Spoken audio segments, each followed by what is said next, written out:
গত 2 দিন ধরে জ্বরে ভুগতেছি। জ্বর, সারা শরীর ব্যথা, ঠিকমতো ঘুমাইতে পারি না, কথা বলতে পারি না, কথা বলতে গেলে গলার মধ্যে আটকে যায়, কাশি আসে, অসুস্থ এক কথা। এখন আমার কয়েকটা কথা, আমার 1 মিনিটের কথাগুলো সবার জন্য, আপনার জন্য, আমার জন্য, আমাদের সবার জন্য।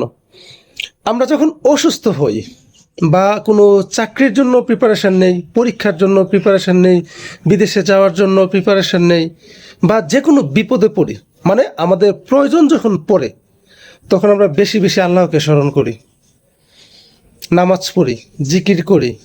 ইভেন আমরা কখনো কখনো আমাদের হুজুরদের দাওয়াত দিয়ে মিলাদ দোয়া মাহফিল পড়াই, এরকম একটা ব্যাপার স্যাপার কিন্তু আমাদের প্রতিনিয়ত ঘটে, যেহেতু আমরা মুসলমান।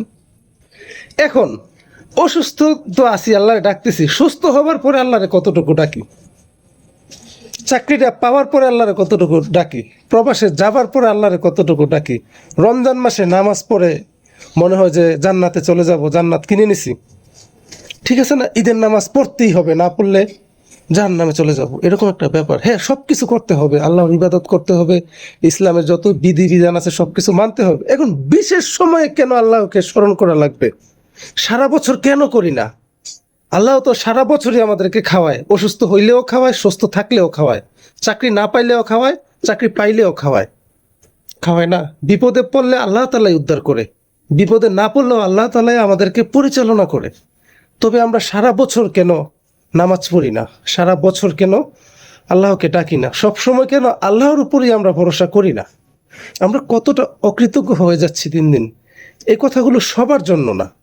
আমাদের বাংলাদেশে তথা বিশ্বে অনেক মানুষ আছে যারা আল্লাহর বিধিবিধান সব কিছু মেনে চলে, সব কিছু তাদের জন্যই পৃথিবীটা এখনো টিকে আছে। তারা হচ্ছে পৃথিবীর একটা শিকড়, তারাই সব কিছু ধরে রাখছে, আলহামদুলিল্লাহ। কিন্তু আমরা, আমার সমাজ, আপনার সমাজ, আমার কথাটা কি ফেলে দিতে পারবেন?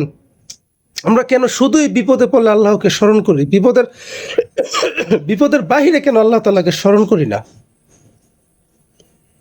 এইগুলো কি ঠিক করতেছি আমরা? আমি আসর নামাজ পড়ে আসছি, আসর নামাজ পড়ার পরে আপনাদের সামনে কথাগুলো বলতেছি। ভাই, আমি একটু সাধারণভাবে কথা বলার চেষ্টা করি, মানে মনের কথাগুলো প্রকাশ করার চেষ্টা করি। মানে বিপদে পড়লেই কি শুধু আল্লাহকে ডাকবো? বিপদ ছাড়া কি ডাকা যায় না? হ্যাঁ, সারা বছর অনেকেই ডাকে, 5 ওয়াক্ত নামাজ সবাই পড়ে, কিন্তু বেশিরভাগ ক্ষেত্রে দেখেন না, ঈদের সময় নামাজ পড়ি, কেন ওই রমজান মাস আসলে নামাজ পড়ি, পরে আর পড়ি না। মসজিদগুলো এখন ফাঁকা, রমজান মাসে ফাঁকা ছিল না। বিপদে পড়লে মসজিদে আসে, আরে আবার মারা যায়। আরে মানুষ, অসুস্থ মানুষে কি সব মারা যায়? সুস্থ মানুষ কি মারা যায় না? যাই হোক, আল্লাহ তাআলা যেন সবাইকে এই সহজ কথাগুলো বোঝার তৌফিক দান করে। আর আমার কথায় যদি কোনো ভুলভ্রান্তি হয়, আপনারা ক্ষমা করে দিয়েন। আমি চেষ্টা করি একদম সিম্পল থাকার জন্য, সিম্পলভাবে সবার সাথে কথা বলার জন্য। আমি এগুলোই পছন্দ করি। আমি কখনোই ভাবসাব এগুলো নিয়ে কথা বলতে পছন্দ করি না। আমার জন্য দোয়া করবেন। আসলেই অসুস্থ, মানে অবস্থা খুবই খারাপ, কথা বলতে পারতেছি না। এখন একটু ভালো লাগতেছে, তাই ভাবলাম যে আপনাদের সাথে এই কথাগুলো শেয়ার করি। আমার এরকম একটা অনুভূতি, আসলেই আমরা বিপদে পড়লে শুধুমাত্র আল্লাহকে স্মরণ করি, তাছাড়া আল্লাহকে স্মরণ করতে চাই না।